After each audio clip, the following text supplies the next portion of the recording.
foi o cone e tronco do cone. Então, o que é o cone? O cone é um sólido geométrico, ele é tridimensional e ele também é reconhecido como sólido de revolução. Ele está bastante presente no nosso cotidiano e ele é conhecido como sólido de revolução porque ele é construído a partir da rotação de um triângulo. Nele nós temos a circunferência e além da base, outro elemento que é importante é o raio, que é representado pela letra L. Outro elemento é o vértice, representado pela letra V, e outro elemento é a altura, representada pela letra H. E ele é perpendicular, ou seja, forma um ângulo de 90 graus.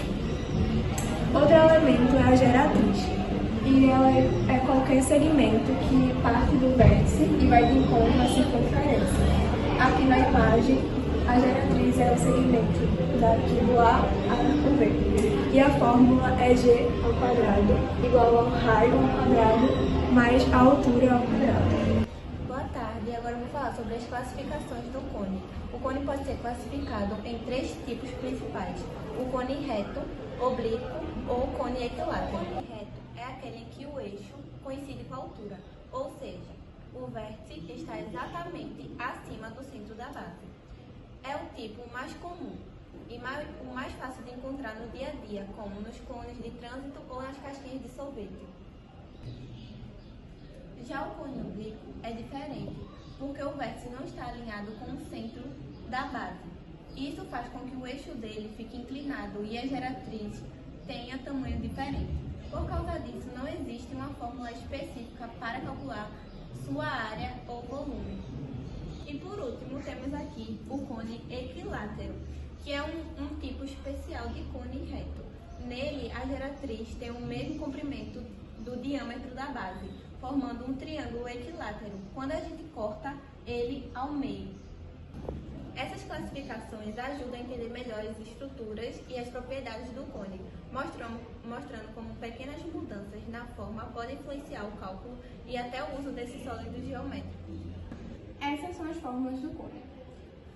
Para calcular a base de um cone, utilize a seguinte fórmula.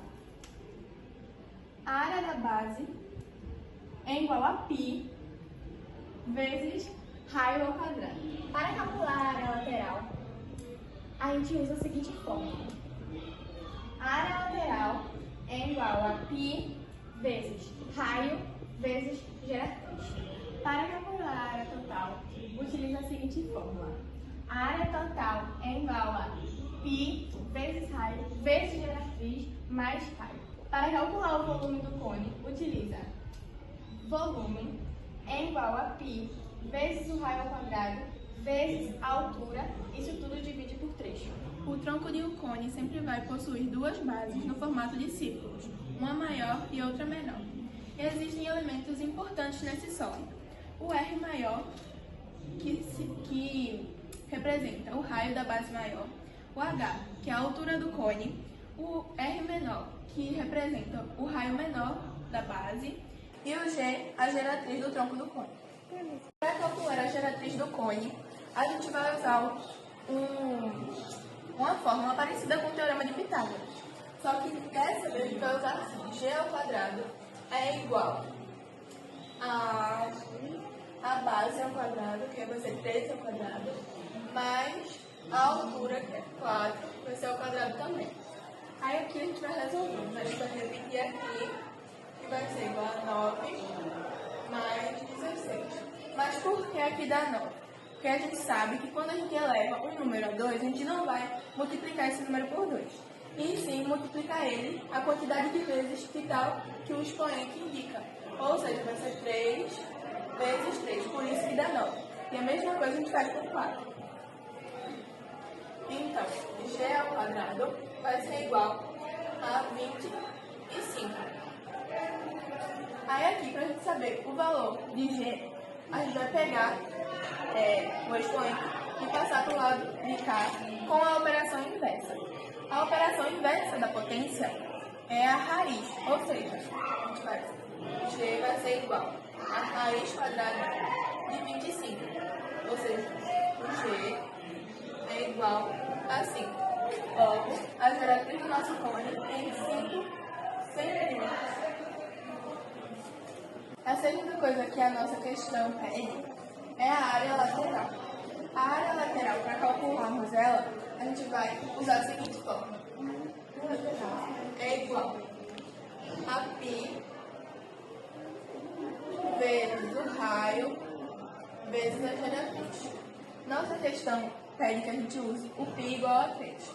Logo, a área lateral vai ser igual a 3 vezes o nosso raio, que é 3 centímetros, vezes a geratriz, que é igual a 5. A área lateral é igual a 3 vezes 3, 9. 9 vezes 5. A área lateral vai ser igual a 45. 45. A terceira coisa que a nossa questão pede é a área total, que precisamos usar a seguinte fórmula. A área total é igual a π vezes o raio, tudo isso aqui.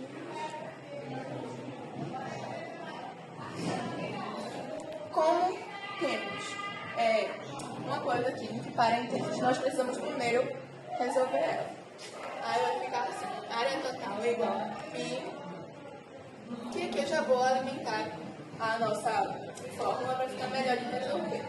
É 3 vezes 3, vezes 5, mais 20. É igual a 3 vezes 3, que a gente apaga, porque a gente vai resolver isso aqui que está entre parênteses, que dá 8. A área total vai ser igual a 3 vezes 3, 9 vezes 8. A área total vai ser igual a 72. A área total é igual a 72 centímetros quadrados. Para a gente finalizar a nossa questão, a última coisa que a nossa questão nos pede é o volume do nosso cone. Para calcular o volume do cone, nós usamos a seguinte fórmula. V é igual a π vezes raio ao quadrado vezes a altura, tudo isso dividido por 3. O volume vai ser igual. Vamos alimentar aqui a nossa fórmula, né? 3 vezes 3 ao quadrado vezes a nossa altura, que é 4. Tudo isso dividido por 3. Aqui eu vou resolver primeiro a potência, então vai ficar 3 vezes 9 vezes 4, tudo isso dividido por 3. 3 vezes 9 é igual a 27. 27 vezes 4, vamos ver quanto é que dá. 27 vezes 4. 4 vezes 7 é igual a 28. 8 sobe 2. 2 vezes 4 é igual a 8, com 2, 10, 108. 108, aqui dá 108, calma, eu vou botar 108 dividido por 3. Vou apagar aqui para ficar melhor de resolver. Aqui, 108 dividido por 3. Vou separar aqui que vai dar 3, que vai dar 9, vai 1, 8. Que vai dar 6. E a gente fecha a nossa questão. O resultado é 36 centímetros cúbicos, porque o cone é um sólido geométrico tridimensional. Aí aqui está a nossa resolução da questão, né? E como você pode ver, os resultados são os mesmos e como a geometria influencia a eficiência desse folheto em usos práticos. Os cones são muito utilizados justamente por causa de sua geometria eficiente que permite direcionar fluxos e forças para um ponto específico, facilitar o escoamento de líquidos e grãos, melhorar a aerodinâmica em veículos e objetos, garantir a estabilidade com a base larga e trazer beleza e destaque visual em construções de design. E bom, onde esse poliedro ele pode ser visto? Ele pode ser visto nos vulcões, em flores na natureza, em casquinhas de sorvete e copos de papel, em funis e bicos de garrafa, nos cones dos trânsitos e chaminés também, nas torres e cúpulas na arquitetura. arquitetura. Eles também podem ser vistos em elementos artísticos e na decorações geométricas. E foi esse nosso trabalho.